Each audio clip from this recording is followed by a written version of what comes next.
Di tengah percaturan politik nasional dan internasional yang serba tidak pasti dan mengkhawatirkan, menarik rasanya jika kita membahas satu tokoh revolusioner yang menjadi salah satu bapak rakyat Indonesia. Bagaimana tidak, tokoh ini yang pertama kali membawa frase Republik Indonesia ke tatanan internasional, jauh sebelum Soekarno dan Hatta memproklamirkan bangsa Indonesia. Tokoh ini selalu berada di bawah tanah dan di balik layar. Namanya sama seperti kisah hidupnya, terlupakan dan kesepian. Namun, memang bukan untuk dikenal ia memperjuangkan nasib bangsanya. Meski ia terbilang berjuang sendirian untuk memerdekakan Indonesia, dari mulai menulis buku, membentuk kesatuan massa, ikut langsung bertempur untuk mengusir penjajah, sampai akhirnya harus diasingkan, dipenjara berkali-kali, sampai menjadi buronan internasional. Dalam masa pelariannya, tokoh ini punya lebih dari 20 nama samaran, ikut dalam pergerakan massa di berbagai negara, sebutlah China, Filipina, Thailand, Vietnam, bahkan Singapura. Dalam masa pelariannya juga tokoh ini bulak-balik ikut dan berpidato dalam forum internasional untuk meminta dukungan kemerdekaan bangsa. Atas kecerdasan dan kelihayannya berbahasa, namanya sampai dikenal di petinggi komunis internasional dan berakhir menjadi daftar hitam Interpol dari negara-negara kolonial seperti Amerika, Inggris, Prancis, dan Belanda. Nama yang menjadi buronan para polisi internasional namun sekaligus menjadi idola bagi para pejuang awal kemerdekaan Indonesia adalah Tan Malaka. Sebab dalam menjalankan perjuangannya, Tan Malaka tidak mendengar kata kompromi. Baginya memperjuangkan kemerdekaan harus total 100% dan begitu juga dalam mempertahankan kemerdekaan. Haram baginya untuk berdialog dengan maling yang ratusan tahun menjarah kekayaan bangsa Indonesia. Namun, atas keyakinannya ini Tan Malaka yang seluruh hidupnya dihabiskan untuk memperjuangkan bangsa Indonesia harus mati oleh timah panas dari tangan bangsanya sendiri. Maka untuk mengetahui bagaimana kehidupan Tan Malaka yang berjuang mati-matian sampai harus dibuang dan menjadi buronan internasional, namun setelah bangsanya yang diperjuangkan merdeka dan dalam pergolakan revolusi bangsa, Tan Malaka dikorbankan dalam eksekusi yang dilakukan tentara. Untuk tahu itu semua, kita harus lebih dahulu mendalami pikiran dan kisah hidup Tan Malaka sedari ia baru dilahirkan.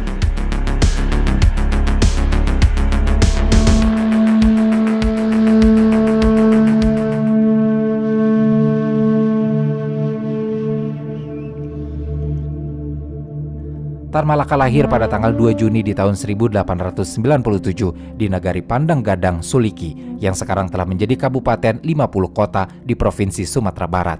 Saat lahir sebenarnya Tan diberi nama Ibrahim, namun karena keluarganya berasal dari semi bangsawan yang turun dari darah ibunya, maka seiring Tan Malaka tumbuh, ia otomatis akan mendapatkan gelar kebangsawan dan bernama lengkap Ibrahim, gelar Datuk Sultan Malaka.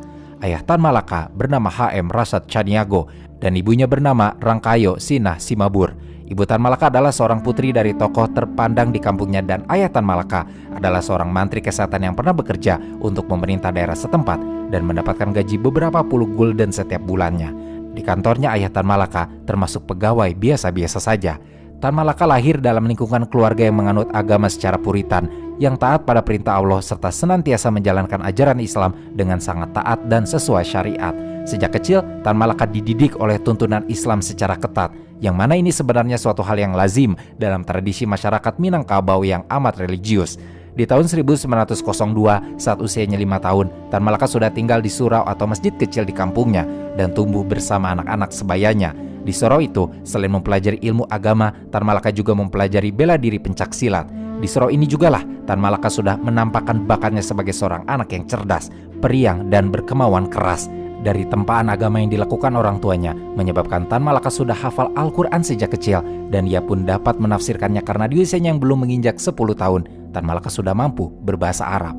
Di usianya yang ke-11 tahun, Tan Malaka pun mendaftarkan diri ke Quick School, sekolah calon guru di Fort de Knock, sekarang bernama Kota Bukit Tinggi. Selama menjadi murid Quick School, Tan Malaka sangat menikmatinya karena di sana terdapat fasilitas lengkap dan sangat memadai serta sistem sekolahnya pun menerapkan disiplin tinggi yang memang sudah menjadi gaya hidup Tan Malaka sejak kecil.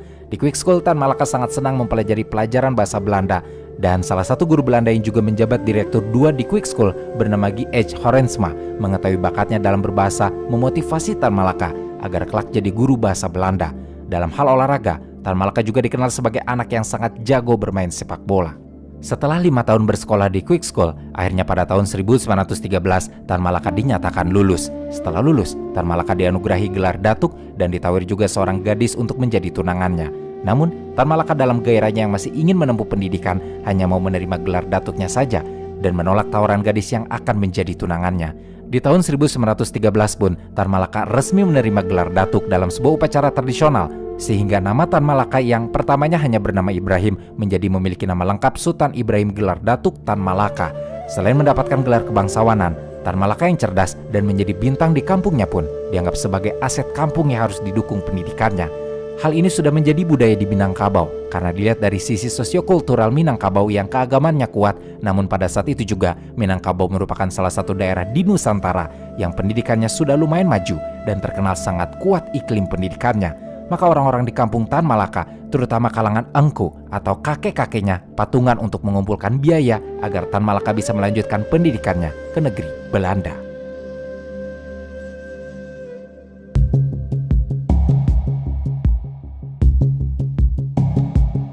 Setelah biaya itu terkumpul, Tan Malaka pun dibantu oleh gurunya Horensma untuk mendaftar ke sekolah Belanda, dan akhirnya Tan Malaka pun diterima di Rijkswijk School, sekolah kejuruan guru kerajaan di kota Haarlem, Belanda. Horensma pun ikut mengusahakan tempat yang efektif dan strategis untuk belajar bagi Tan Malaka di Belanda. Selain itu, Horensma juga yang mengurus dana perjalanan dan belajar Tan Malaka di Haarlem. Pada tahun 1908 di usianya ke-17 tahun, Tan Malaka berangkat dari Minang ke Belanda, dan sesampainya di kota Haarlem, Tan Malaka belajar banyak mengenai filsafat ekonomi dan ilmu-ilmu sosial yang saat itu memang sedang berkembang dan digandrungi oleh pelajar-pelajar di Eropa. Arus perkembangan ekonomi dan sosial di Eropa ini disebabkan oleh arus panjang dari revolusi industri yang dimulai dari tahun 1750 sampai tahun 1850 yang dampaknya masih terasa di akhir abad ke-19 dan awal abad ke-20. Mengapa dampaknya masih terus dibicarakan pada tahun-tahun tersebut? Karena selain perkembangan teknologi dunia yang memang berkembang sangat pesat, dari penemuan baterai, kapal uap, telegraf, telepon, mobil hingga pesawat terbang, tetapi di sisi lain dampak sosial yang terjadi sangat memprihatinkan.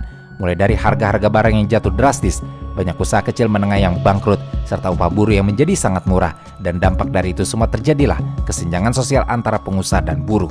Fenomena ekonomi dan sosial yang berkembang begitu cepat di Eropa itulah yang membakar semangat Tan Malaka untuk semakin giat belajar, kendati situasi keamanan di Eropa, khususnya di Belanda, sangat rawan karena Perang Dunia I yang sudah akan pecah.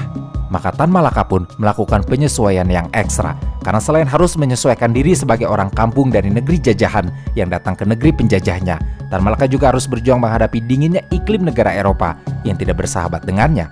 Dalam waktu singkat, ketidaksesuaian iklim tersebut membuat kesehatan Tan Malaka merosot dan menyerang paru-parunya. Dalam autobiografi yang Tan Malaka tulis dalam bukunya yang berjudul Dari Penjara ke Penjara, Tan Malaka menuturkan bahwa 3 bulan sebelum ujian guru, Tan Malaka jatuh sakit pleuritis atau radang selaput dada pada tahun 1915. Sejak saat itu, Tan Malaka tidak pernah 100% sehat. Ditambah saat di Belanda, Tan Malaka tinggal di sebuah kamar sewaan, di kamar loteng yang sempit dan gelap, dan makanannya pun jauh dari kata sehat. Serta saat di Belanda, Tan Malaka enggan mengenakan jaket tebal, sehingga pada tahun 1916 kesehatannya semakin parah, dan dokter pun didatangkan untuk mengobati sakitnya. Dengan surat keterangan dari dokter tersebut, Tan Malaka diizinkan mengikuti ujian oleh Direktur Rijkswijk School. Namun sayang, Tan Malaka tidak berhasil lulus di semua mata kuliahnya. Malah keadaannya semakin memburuk. Sementara itu hutangnya semakin menumpuk. Selama Tan Malaka berada di Belanda, ia banyak bergaul, dan dari pergaulannya terutama dengan keluarga induk semangnya, sebuah keluarga buruh yang hidup agak kekurangan, membuatnya semakin respek pada perjuangan buruh, di samping bacaannya sendiri tentang perkembangan dunia saat itu. Sementara itu, fenomena ketimpangan sosial yang terjadi di Eropa disambut dengan lahirnya pemikiran baru yang ditawarkan oleh para filsafat ekonomi dan politik, yakni ideologi sosialisme dan komunisme yang menawarkan keadilan bagi para buruh dan kaum tertindas. Ideologi itu semakin berkembang setelah kesuksesan revolusi Bolshevik pada tahun 1917 di Rusia yang sangat menginspirasi gagasan komunisme. Hal itu membuat Tan Malaka semakin penasaran dengan gagasan komunisme dan melap habis buku Karl Marx, Friedrich Engels, Vladimir Lenin, dan lain-lain yang pada intinya menawarkan kesetaraan hak ekonomi bagi masyarakat. Apa yang dialami Tan Malaka di Belanda sangat mempengaruhi perkembangan pemikirannya. Di sana, Tan Malaka juga mulai mendatangi diskusi-diskusi perdebatan tentang perjuangan pembebasan bangsa tertindas. Dan di satu diskusi, Tan Malaka bertemu dengan Snekker Granby, seorang profesor besar dari Jerman yang sudah lama di Belanda. Dari pertemuan ini, Tan Malaka ditawarkan untuk menjadi guru untuk anak-anak Belanda, dan tawaran ini pun membuat bimbang Tan Malaka untuk melanjutkan pendidikannya. Hanya saja Tan Malaka teringat perjuangan engku-engku di kampungnya dan perjuangan Guru Horensma dalam memberangkatkannya ke Belanda. Mengingat hal itu, ia pun mengurungkan niat menerima tawaran guru dari Snow. Dari diskusi-diskusi tentang ideologi dan pembebasan itu pula, pada tahun 1917, Tan Malaka bertemu dengan Suwardi Suryaningrat, yang sekarang dikenal sebagai Ki Hajar Dewantara, yang memintanya untuk mewakili Indis Vereniging dalam Kongres Pemuda Indonesia dan Pelajar Ideologi di Deventer, Belanda. Di tahun itu, Suwardi Suryaningrat lah yang menjadi ketua Indis Vereniging atau National Indis Party. Namun, dari semua pertemuan dengan tokoh-tokoh pergerakan yang Tan Malaka temui dari diskusi-diskusi di Belanda, yang paling membuat Tan Malaka terkesan adalah pertemuannya dengan tokoh-tokoh komunis Belanda seperti Henk Snifflet dan Wissing. Saat diskusi politik serta perjuangan kelas, kebetulan dalam pertemuannya dengan Snifflet baru saja pulang dari Hindia Belanda, tanah asal Tan Malaka. Dan di Hindia Belanda, Snifflet bercerita bahwa dirinya telah mendirikan Indische Sociale Democratische Vereniging atau ISDV, atau Perkumpulan Sosial Demokrasi Hindia, yang nantinya menjadi cikal bakal Partai Komunis Indonesia. Dari pertemuan-pertemuan dan diskusi yang diikuti Tan Malaka, lambat laun keinginan membebaskan dan memerdekakan bangsanya dari jajahan Belanda pun muncul. Selain itu, setelah mengenyam pendidikan di Belanda selama 6 tahun, dan dalam 6 tahun itu juga pergulatannya dalam diskusi dan buku-buku kiri semakin membentuk kepercayaan Tan Malaka ke ideologi sosialisme dan komunisme. Akhirnya pada tahun 1919 datang tawaran dari Dr. Johnson, pendiri sekolah Senembah di perkebunan buruh kontrak di Tanjung Morawa, Delhi. Tawaran dari Dr. Johnson adalah meminta Tan Malaka untuk menjadi guru di sekolah yang didirikannya, dan Tan Malaka juga akan disamakan statusnya dengan guru Eropa. Karena Tan Malaka memenuhi kualifikasi seorang guru Eropa, terdorong melunasi hutangnya dengan guru Horensma, serta pertimbangan dapat mengajar anak bangsanya sendiri, maka Tan Malaka dengan senang hati menerima tawaran tersebut. Maka setelah lulus sekolah di Belanda pada bulan November di tahun 1919, pulanglah Tan Malaka ke Indonesia dengan arah pelayaran ke Sumatera Timur.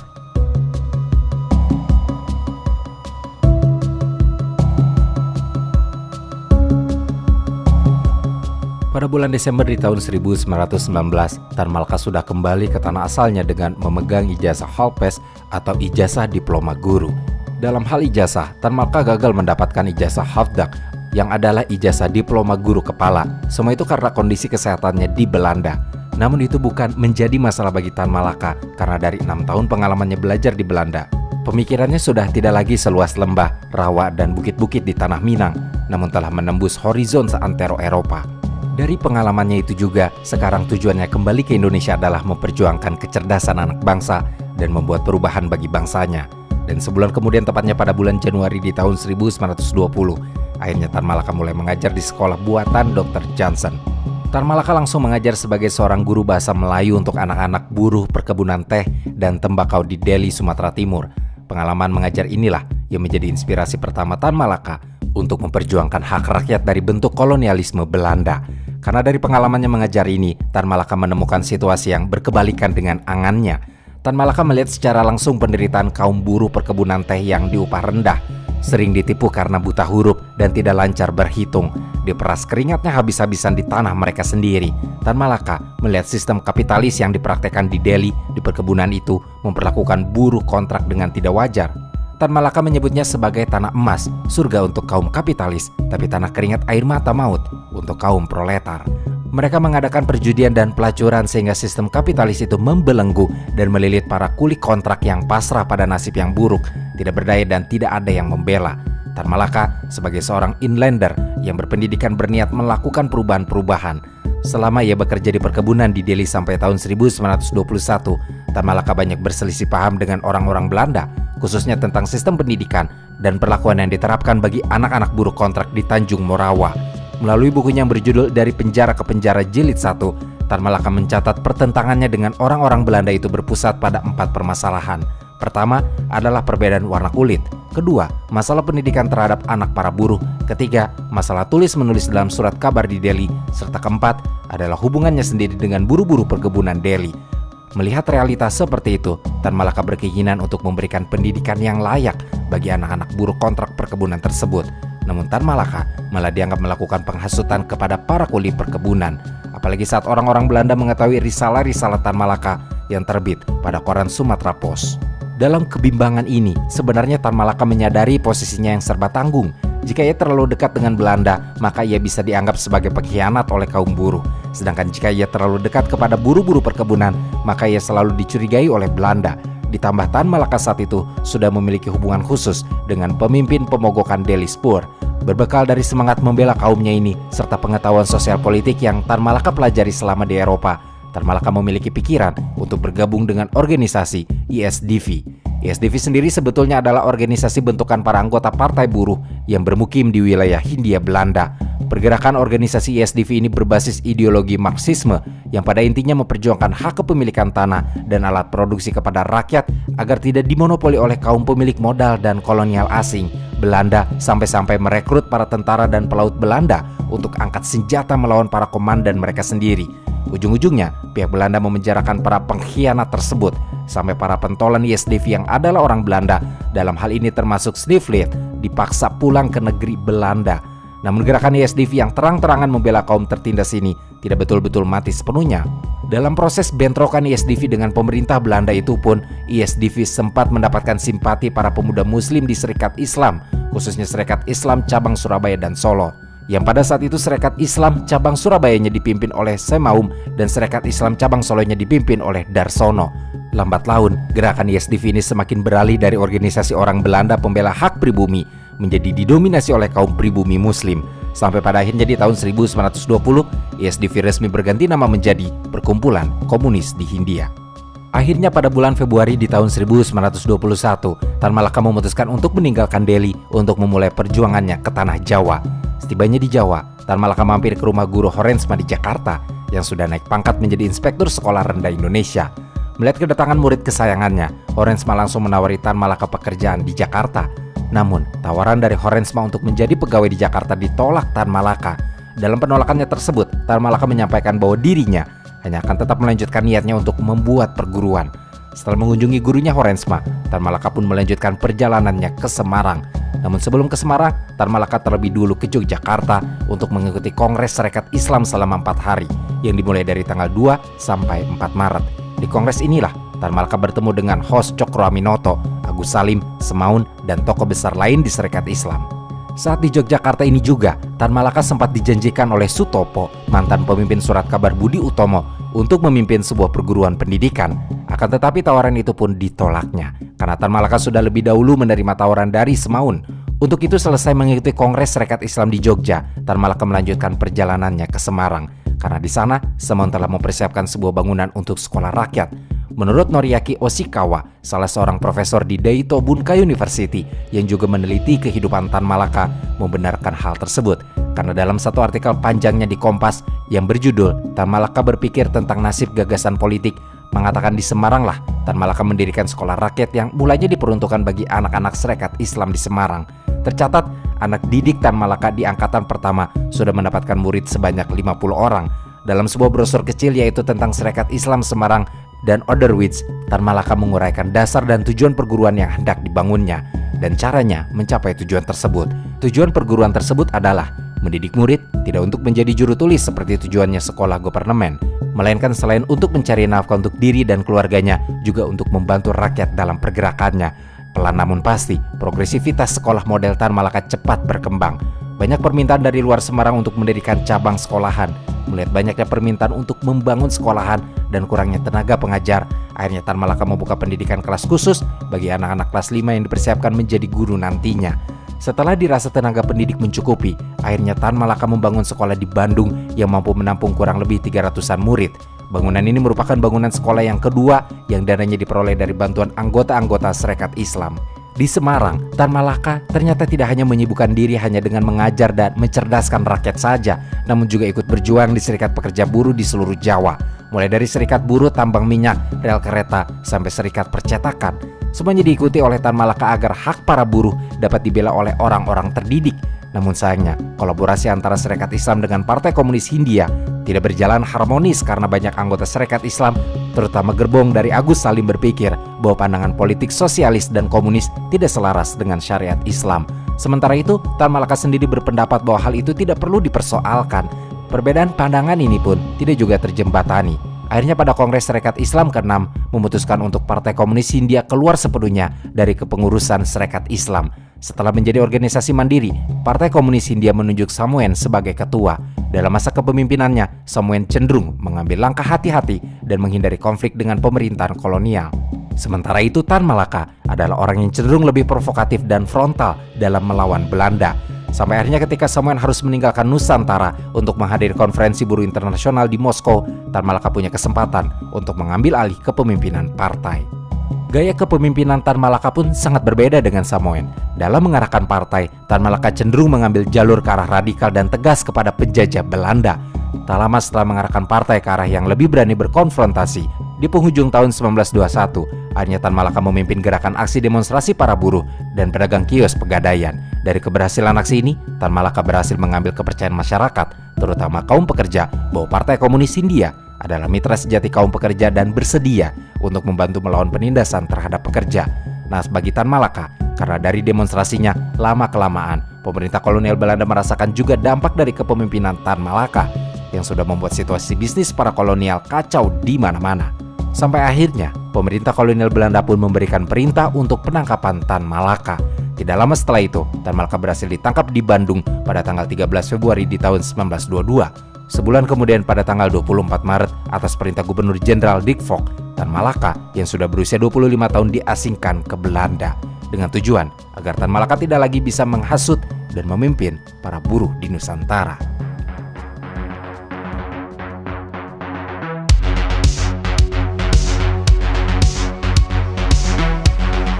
Dalam masa pengasingan inilah petualangan yang sebenarnya dari Tan Malaka dimulai. Karena 20 tahun masa pengasingan Tan Malaka di luar Nusantara, dihabiskan Tan Malaka layaknya agen intelijen yang terus-terusan berganti samaran dari satu negara ke negara lain. Karena selama masa pengasingan, nama Tan Malaka semakin dikenal di seluruh pergerakan di seluruh dunia. Dan atas keradikalannya, Tan Malaka jadi buronan negara-negara besar dan sampai menjadi incaran nomor 1 oleh polisi internasional. Karena sesampainya di Belanda pada bulan Maret di tahun 1922, Tan Malaka langsung masuk dan disambut baik oleh Communistische Partij Nederland atau Partai Komunis Belanda. Atas kecerdasan dan penguasaannya mengenai teori Marxisme Komunisme, di tahun itu juga saat ada pemilihan umum di Belanda, Partai Komunis Belanda langsung memasukkan Tan Malaka menjadi kandidat ketiga untuk duduk di parlemen Belanda. Namun karena umur Tan Malaka masih setengah matang alias masih berumur 25 tahun, Tan Malaka gagal menjadi anggota parlemen Belanda. Gagal menjadi anggota parlemen, Tan Malaka mendapatkan informasi bahwa pasca Perang Dunia Pertama, orang-orang di Jerman sedang keranjingan ide komunisme. Apalagi saat Perang Dunia Pertama, rakyat Jerman berhasil menggulingkan kekuasaan Kaisar Wilhelm II. Melihat ada kesempatan untuk mengembangkan ilmu serta merealisasikan idenya, atas paham yang Tan Malaka yakini, akhirnya di pertengahan tahun bulan Juli di tahun 1922, Tan Malaka memutuskan untuk pergi ke Berlin, Jerman. Sesampainya di Berlin, Tan Malaka bertemu dengan Darsono, yang pada saat itu sudah menjadi perwakilan Komintern atau Komunis Internasional untuk kota Paris. Dalam pertemuan inilah, Darsono mengajak Tan Malaka untuk mau bergabung menjadi anggota Komintern dan pindah ke Moskow, Uni Soviet, untuk dapat mengurus negara-negara timur termasuk Hindia Belanda. Tan Malaka pun menerima ajakan dari Darsono untuk masuk Komintern dan pindah ke Moskow. Sebelum keberangkatan Tan Malaka ke Moskow, Darsono juga tahu ada Muhammad Hatta yang juga sedang berada di Hamburg, Jerman. Tidak lama, Darsono pun mengirimkan surat berisi pesan singkat ke Hatta untuk memberitahukan bahwa Tan Malaka sedang berada di Berlin. Dan jika Bung Hatta ada waktu, datanglah melancong ke Berlin. Mengetahui isi dari pesan singkat Darsono yang mengatakan Tan Malaka sedang ada di Berlin, sehari kemudian Hatta berangkat ke Berlin. Dalam pertemuan inilah, Hatta menanyakan kepastian Tan Malaka dalam kepindahannya ke Moskow dan menanyakan arti diktator proletariat yang dicita-citakan Uni Soviet. Tan Malaka hanya menjawab bahwa yang ia yakini hanya kaum buruh yang akan menjadi perintis jalan menegakkan keadilan menuju sosialisme dan komunisme. Tan Malaka, Darsono, dan Bung Hatta pun 5 hari lamanya saling bertukar gagasan dan pikiran. Setelah 5 hari itu selesai, Bung Hatta kembali ke Hamburg, sedangkan Tan Malaka kembali berpetualang dan berangkat ke Moskow. Sesampainya di Moskow, Tan Malaka langsung mengikuti pendidikan Partai Komunis. Setelah 3 bulan dalam pendidikan Partai Komunis, pada Kongres Internasional Komintern keempat yang diselenggarakan pada tanggal 12 November di tahun 1922, Tan Malaka membuat geger para pemimpin-pemimpin komunis dunia, termasuk Vladimir Lenin dan Leon Trotsky. Karena dalam pidatonya, Tan Malaka menyampaikan pendapat bahwa Komintern sebenarnya bisa semakin kuat jika dapat bekerja sama dengan negara-negara Islam yang sama-sama memiliki tujuan untuk membela kaum tertindas. Singkatnya, pidato Tan Malaka berkata, bersandingan dengan bulan sabit, bintang Soviet akan menjadi panji perang akbar untuk kira-kira 250 juta muslim yang ada di Sahara, Arabia, Hindustan, dan Hindia kami. Dalam Kongres Komintern ini mengusulkan untuk pertama kali agar sebuah konferensi buruh angkutan di negara-negara Pasifik diadakan di timur jauh. Terpilihlah kota Canton yang sekarang adalah kota Guangzhou di China untuk menjadi penyelenggara konferensi berikutnya.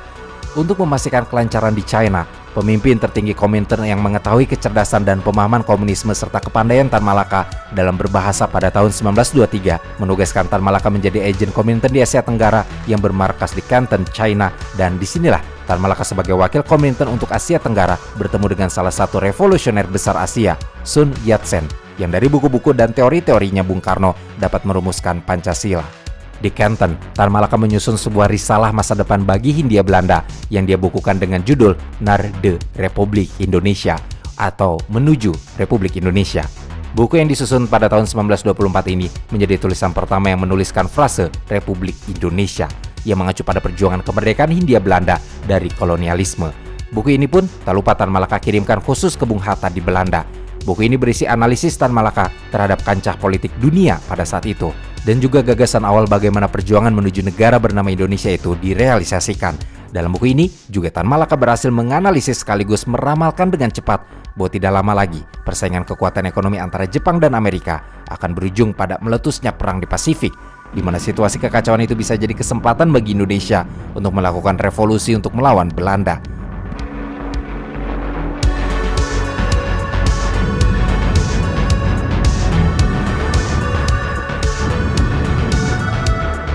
Selain itu, tentunya buku inilah yang pertama kali menginspirasi kaum cendekiawan muda di tanah air maupun Belanda seperti Soekarno, Hatta, Amir Sarifuddin, Nasution, dan tokoh pergerakan lain untuk ikut merealisasikan gagasan negara Indonesia agar dapat menjadi kenyataan. 16 tahun setelah buku ini dicetak, analisis Tan Malaka benar-benar terjadi.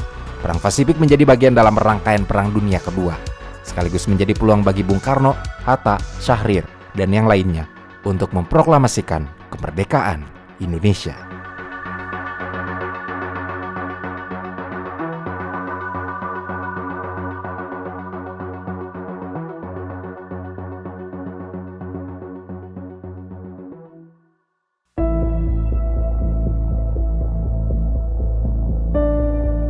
Pada sekitar tahun 1925 sampai 1926, meski Tan Malaka tidak berada di Hindia Belanda, namun berpindah-pindah antara China, Manila, dan Singapura. Namun Tan Malaka terus membuka dan menjalin komunikasi dengan rekan-rekan seperjuangannya di Nusantara. Salah satunya ketika pada tahun 1925 saat Tan Malaka mendengar akan adanya pemberontakan yang tengah disiapkan oleh Partai Komunis Indonesia.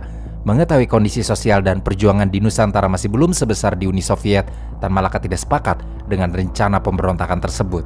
Untuk itu, saat Tan Malaka berada di Tokyo, ia menerbitkan risalah yang diberi judul Semangat Muda untuk memberitahukan strategi yang harus dimiliki terlebih dahulu jika ingin mengadakan pemberontakan besar-besaran, dan saat pemberontakan semakin tidak bisa dikendalikan. Pada tahun 1926, saat Tan Malaka berada di Manila, ia kembali menerbitkan risalah yang berjudul Masa Aksi.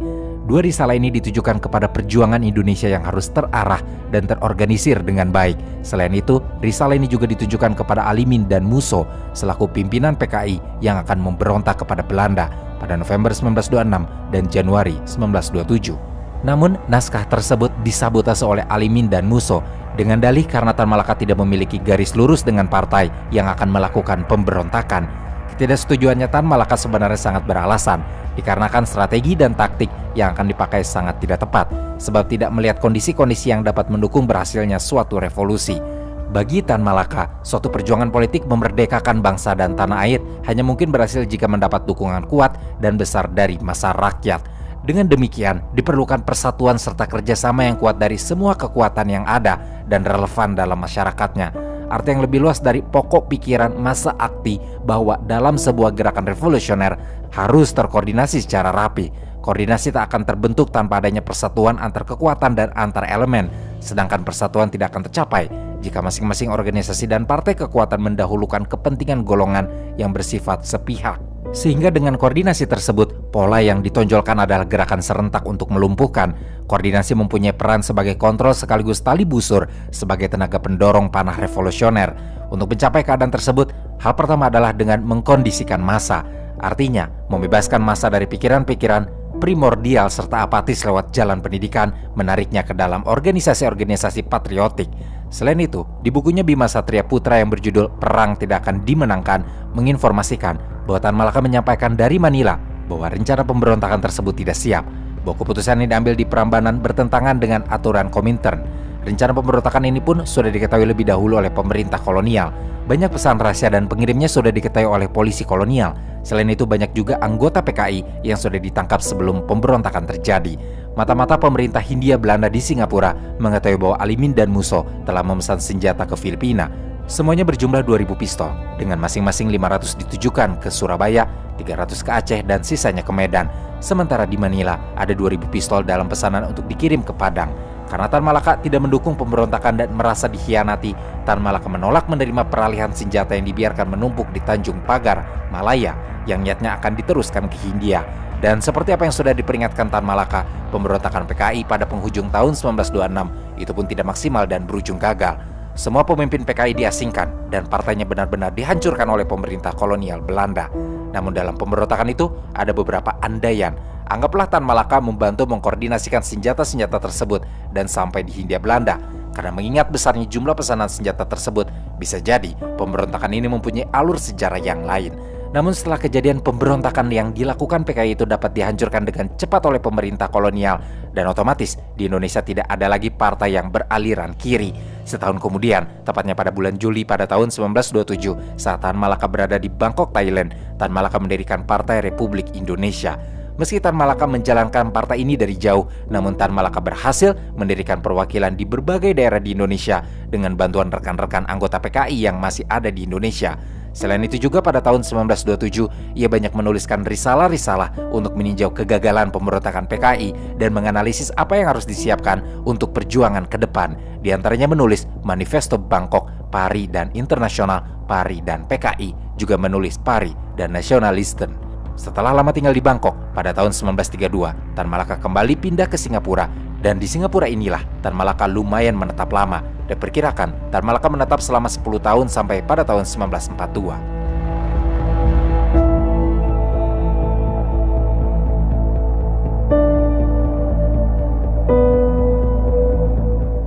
Hampir 20 tahun melanglang buana, menjadi buronan dan berganti-ganti penyamaran mulai dari benua Eropa sampai Asia.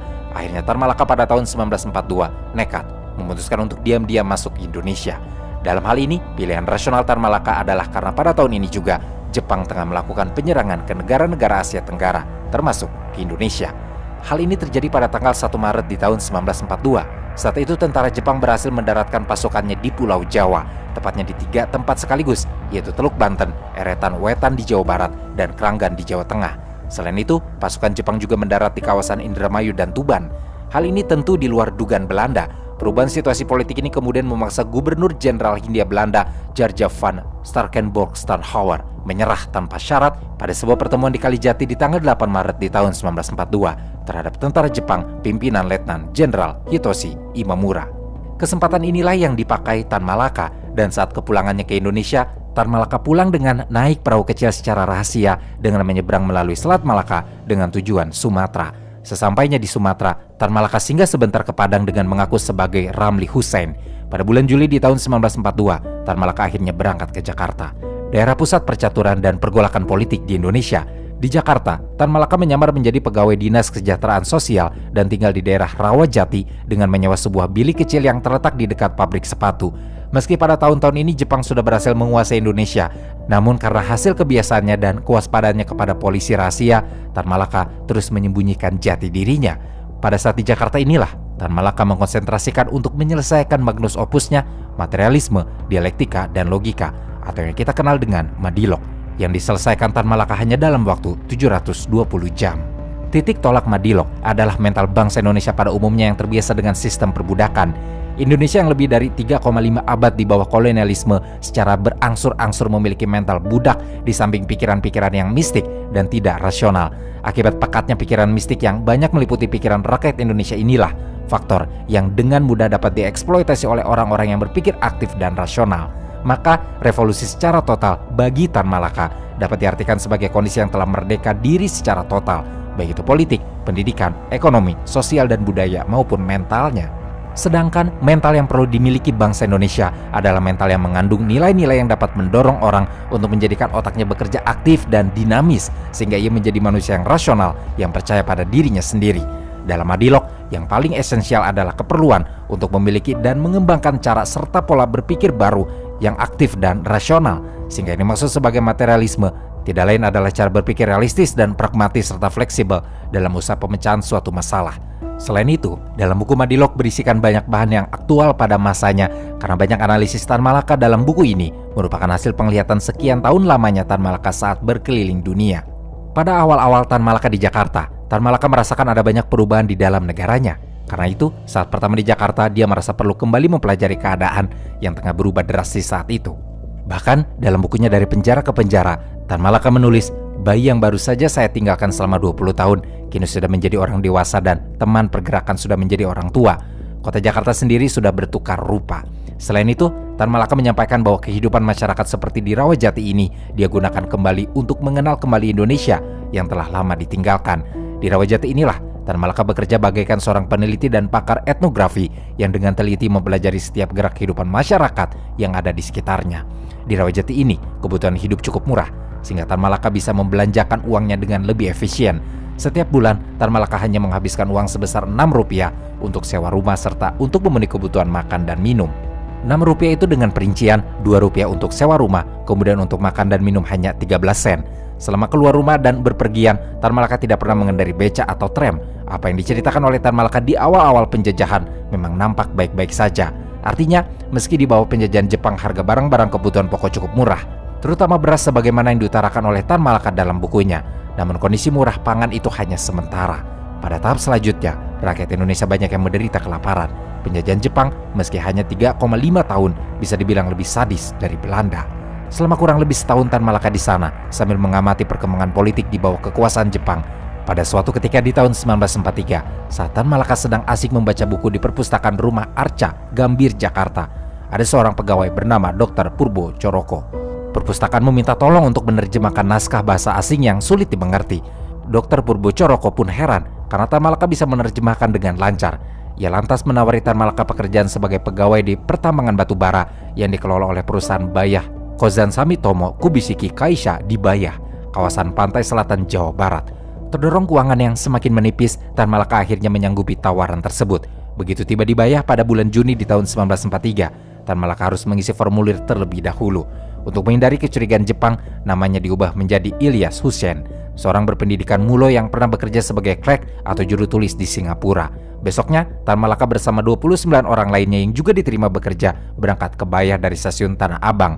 Setelah sampai di Malingping, Tan Malaka dan pekerja lainnya melanjutkan perjalanannya menggunakan truk untuk sampai ke Bayah. Bagi Tan Malaka, Bayah lebih mengenaskan daripada Tanjung Morawa. Banyak pekerja yang mayoritas adalah Romusa menderita penyakit yang tidak pernah diurus oleh pihak perusahaan. Sedangkan yang menderita penyakit dan mendekati ajal banyak berceceran di jalan. Bahkan lebih dari 10 mayat terpaksa dimasukkan ke dalam satu liang kubur karena kurangnya penggali kubur dan sikap masa bodoh penduduk Bayah.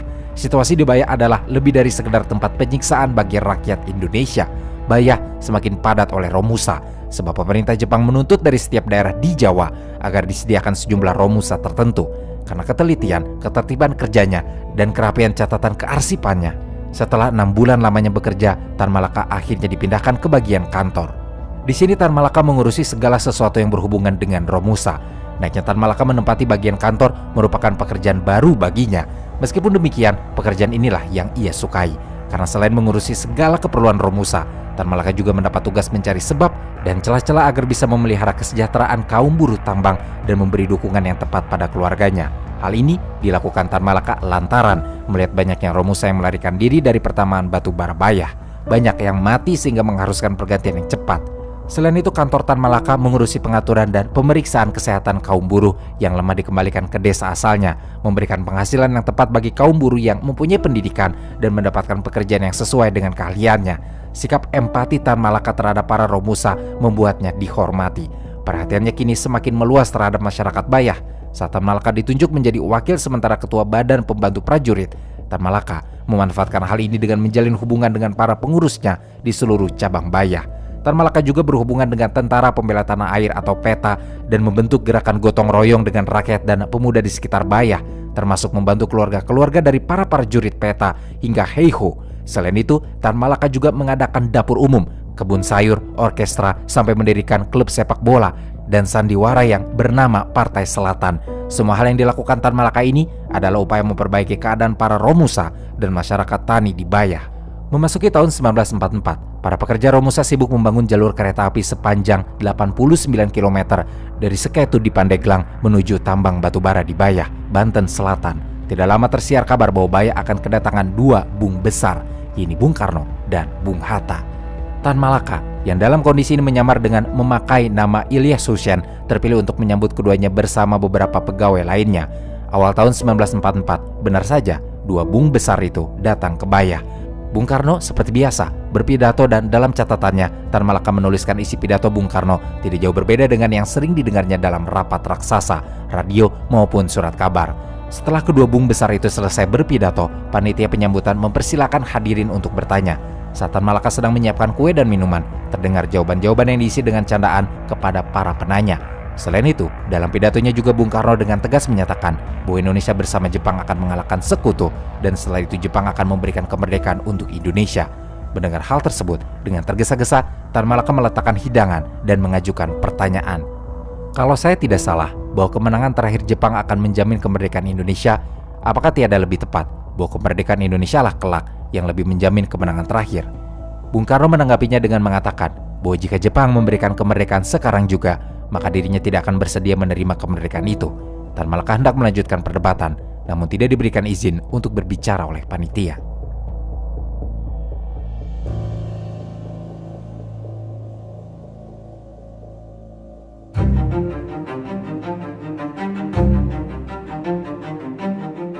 Memasuki tahun 1945, Tan Malaka terpilih sebagai perwakilan pemuda dari Bayah untuk berangkat ke Jakarta guna mengikuti perkumpulan pemuda dalam masa gejolak menjelang kemerdekaan.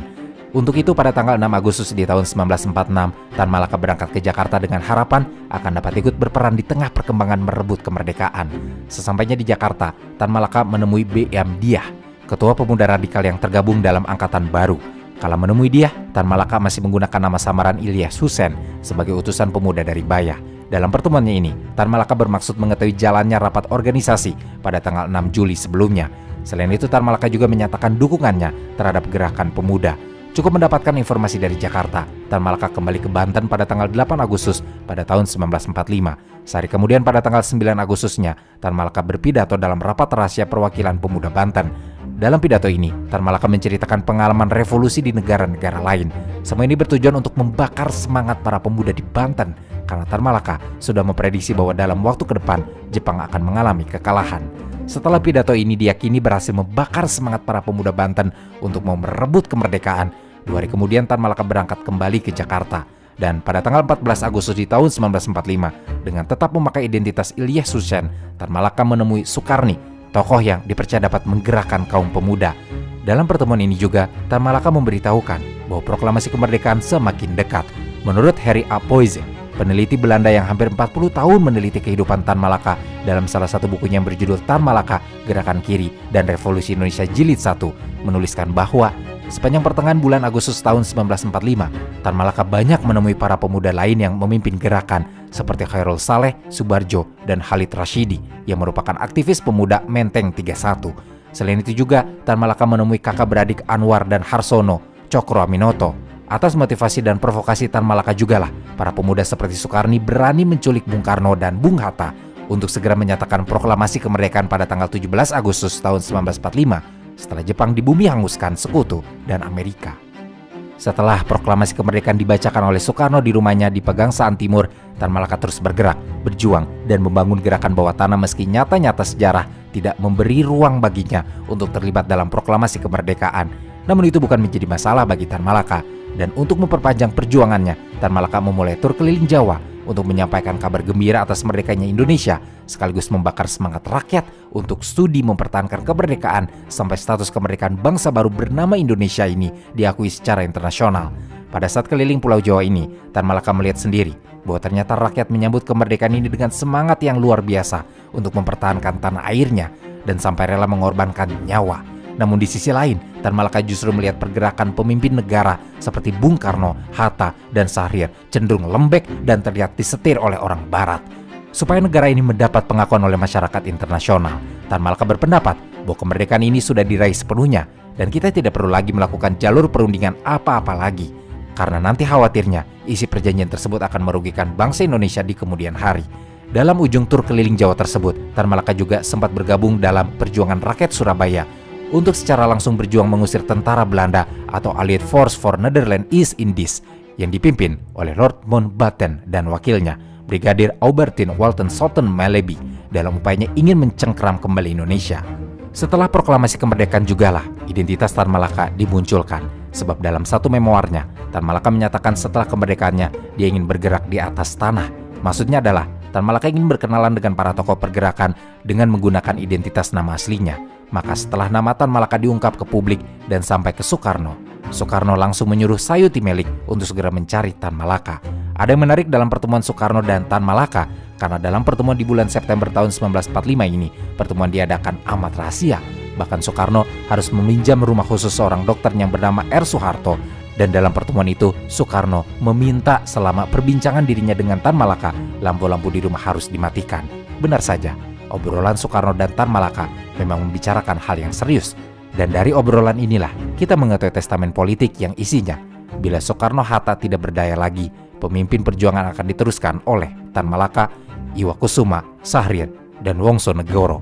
Selain itu juga, setelah Tan Malaka membuka identitasnya, banyak para pemimpin yang meminta saran arah perjuangan kepada Tan Malaka. Salah satunya disampaikan oleh menurut Hadi Jojo yang menyatakan bahwa Tan Malaka mengusulkan diadakan demonstrasi yang lebih besar. Aksi massa besar ini digunakan untuk mengukur seberapa besar rakyat mendukung proklamasi kemerdekaan. Ide Tan Malaka inilah yang kemudian melahirkan rapat akbar di lapangan Ikada, rapat raksasa yang dihadiri oleh ribuan rakyat Indonesia. Tan Malaka benar-benar menjadi sorotan setelah itu. Ini terbukti karena pada tanggal 23 September 1945 saat rapat digelar di rumah Ahmad Subarjo, Hatta menawari Tan Malaka untuk ikut dalam pemerintahan. Namun Tan Malaka menolak dengan menyampaikan, "Tidak, Soekarno dan Hatta sudah tepat, saya bantu dari belakang saja." Setelah penolakan ini, datang kembali tawaran sebulan kemudian. Namun sekarang tawaran itu datang dari Syahrir yang meminta Tan Malaka pada tanggal 23 Oktober tahun 1945 untuk bersedia menjadi ketua Partai Solidaritas Indonesia. Namun, sama halnya dengan tawaran Hatta, tawaran Syahrir pun ditolak oleh Tan Malaka. Atas penolakan Tan Malaka untuk tidak mau berada di pemerintahan dan menjadi elit politik di depan layar pun membuat pertentangan di petinggi pemerintahan pun semakin tajam. Ditambah saat itu Syahrir diangkat menjadi Perdana Menteri dan mengubah sistem politik dari presidensial ke parlementer. Atas keputusan ini, Jenderal Sudirman pun geram dan kemudian merapat ke kubu Tan Malaka untuk berjuang langsung dengan rakyat. Akibatnya muncullah fraksi-fraksi baru dalam kepemimpinan Indonesia, yaitu Soekarno-Hatta, Syahrir Amir, dan Sudirman Tan Malaka. Dari sinilah kemudian kubu Tan Malaka dan Jenderal Sudirman mengambil jalan perjuangan sendiri dengan mengadakan Kongres Pemuda di Purwokerto yang diselenggarakan oleh Tan Malaka dan Sudirman yang berlangsung pada tanggal 1 Januari 1946. Organisasi ini terdiri atas 132 partai, laskar rakyat, organisasi massa yang radikal dan militan, yang akhirnya jadi sebuah perkumpulan dengan nama Persatuan Perjuangan. Perkumpulan ini adalah sebuah manifesto dari kekecewaan rakyat Indonesia terhadap keputusan pemerintah Republik Indonesia yang pada saat itu cenderung untuk menempuh jalur perundingan untuk mendapatkan pengakuan internasional.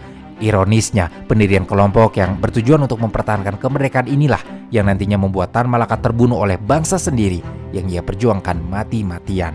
Sebab meski memiliki banyak dukungan dari rakyat, kepentingan para elit politik di Jakarta untuk meminimalisir konflik dengan pihak Barat terus mengintervensi perjuangan lapangan yang dilakukan oleh Tan Malaka.